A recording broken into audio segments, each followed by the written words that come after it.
Hey guys, it's Willie again, and in this video I wanted to talk about making paracord lanyards, specifically the monkey's fist. Personally, it's my favorite knot to tie for a lanyard because it's very simple and you can't mistake it for anything else. And it's pretty simple to make one, and I'm going to go over, how to do it. I will say it does take practice, but it's nothing overly challenging.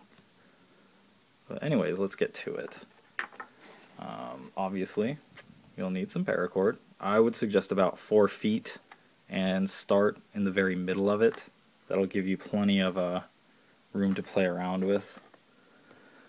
And really, in my opinion, the secret to making a good one is to wad something up, like a little bit of cotton from a cotton ball, or paper, or if you have a small marble or ball bearing, that would work the best, but just to put it in the center and it'll keep it formed tightly.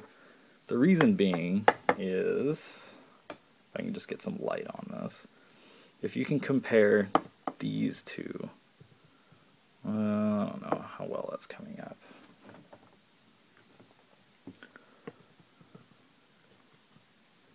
No. No, fluid film. Don't fall. Ugh, I need to clean my desk, guys. Anyways, if you can look at these two, this one has something in the middle, and it's very uniform, looks very good. This one does not. This one is just a cord center, and you can tell right there it's uneven, and it's just not good. You know, it works. It's definitely a monkey's fist, but it's not a super nice one. This is the kind I tie for other people's knives or something like that. And let's get into making one. Of course, things you're going to need, again, paracord, a bic to keep it from fraying, pliers, needle nose, good idea, and knife, of course.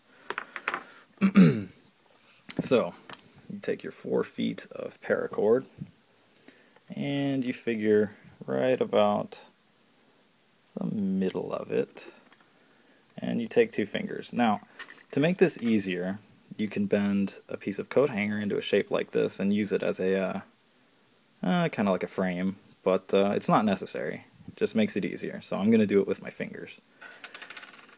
But you take your fingers, start with like this, about like that, yeah. Then you make 3 wraps. So you have 3 on the front, 3 on the back, and both ends are coming out the bottom. And then you take this end, the end that you actually wrapped, come up and through the center. And then this, as you guessed it, will wrap around 3 times. Oh, damn me and my sausage fingers. Anyways, keep wrapping. And make sure they're all in order. You want it to look nice, neat, and uniform. Really, it doesn't have to look that great right now. The actual difficult part comes at the end, because tying this knot is all about patiently tightening it and taking your time. But anyways, once you have 3 wraps all the way around, this is the time when you can remove your forefinger and take whatever you want to wad inside, like this cotton, and insert it right there and just kind of pack it down in, like that. And then we have the 3 wrappings.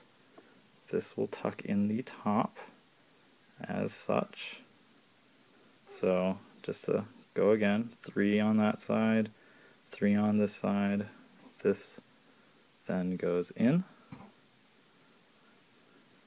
So you have something that looks like this. Oh, there's where everyone is. Okay? Now, again, 3 times. I'm going to wrap.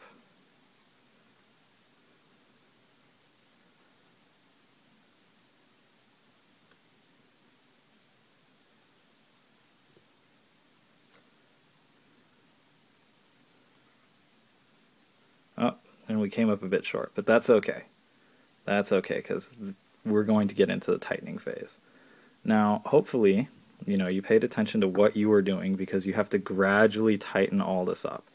And the more methodically you do that, the better it's going to look towards the end. So if we remember right, this is the long end. So pull a little bit of this out here, pull it down, up, down. Essentially, we're going to feed some slack all the way to the other end to even it out. Make sure everything looks good.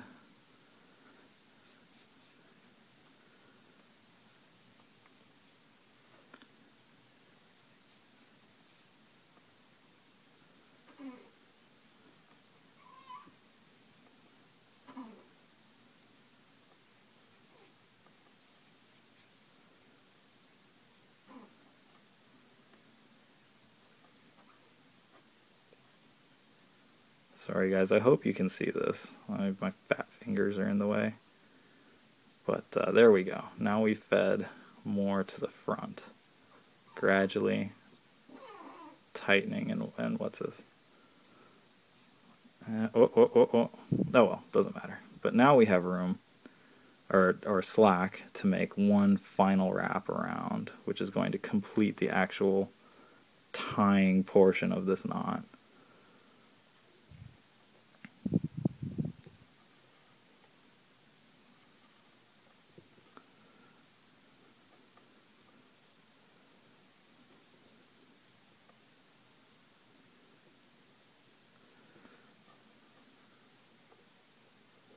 Yep, and there's where the final one will go. And we can just let that dangle for right now. Now this is a crucial part. When you've gotten this far where all the actual tying is done, you want to go around and make sure none of the cords are sitting on top of each other. You want them all to sit flat.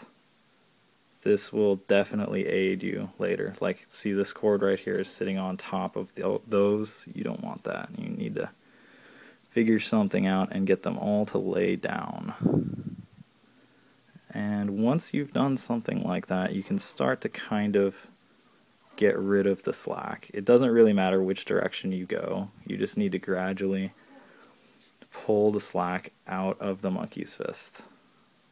And see, that one still on top a little bit. It goes around there.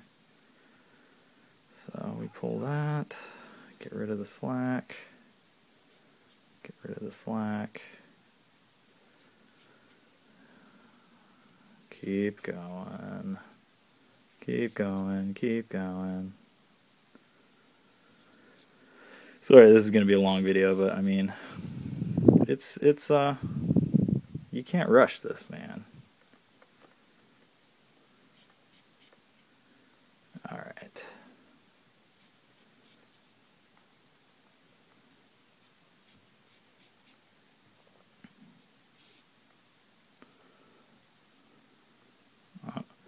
Now you see I have a little bit of cord lying on top of each other, but you can just kind of pull them apart and just sort of stuff them in and compress, kind of like it's a wad of clay you're trying to turn into a cube, and make sure everything's laying as flat as possible. And then you can actually really start to pull out slack. Like, this is our end, and it goes under these and starts here. So right after that we start pulling really tight, and just keep removing slack gradually, over and over and over. You're going to want to go over this thing, I would say at least 3 times, to get rid of all the extra cordage and leave you with a nice taut monkey's fist.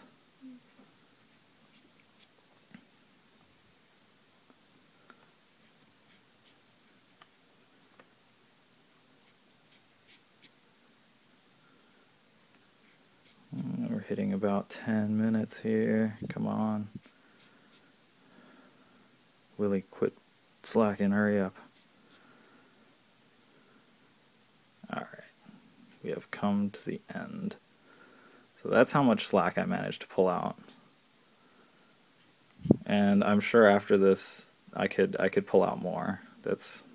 no question, but this is good enough.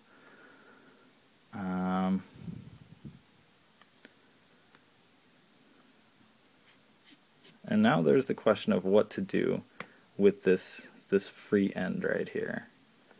I mean, it's really up to you. I like to, you know, just leave them a little bit after I pull this down. Leave them a little bit and just snip it right about there and then burn it to complete it. But you can pull this up like that and snip it way off in there and burn it and then conceal it. In fact, I think I'll go ahead and do that to show what it's like. So right here with that very final loop left over, I'm going to cut.